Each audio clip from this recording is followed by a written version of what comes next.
In a recent article from Ryan McCaffrey, IGN got a chance to speak to 343 about the black and red elite seen in Halo Infinite's campaign, toys, and concept art. IGN got to actually talk to the developers about boss fights in Halo and what makes this specific elite tick as a character. Paul Crocker, one of the narrative leads and a man best known for his work on Batman Arkham Asylum and Arkham City, says that the goal for this elite Blade Master was to make him the creepiest character in a Halo game yet. With the way he talks and looks at things, there's this eerie, emotional detachment. He seems to view people and items of interest as prey. He'll toy and play with the Chief in the Halo Infinite campaign, and you'll get the sense that it's not just an act. Something is genuinely disturbed in that alien brain of his. Jeff Easterling, one of 343's writers, goes on to explain that if the Blade Master had any friends, Escharum, the banished leader on Zeta Halo, would most likely be that friend.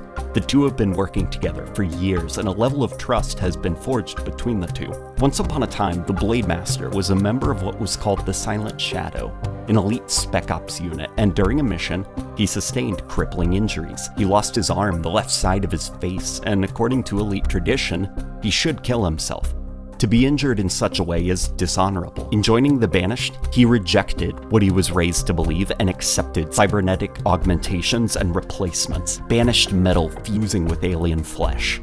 The scariest thing about the Banished is they are what the Covenant would be like if their dogmatic beliefs didn't restrict them to tradition. They're the worst parts of the Covenant, unchained. Now, I know Jeff Easterling personally, and he and I have had many talks about the Arbiter in Halo 2 and how that's Jeff's personal favorite game in the series.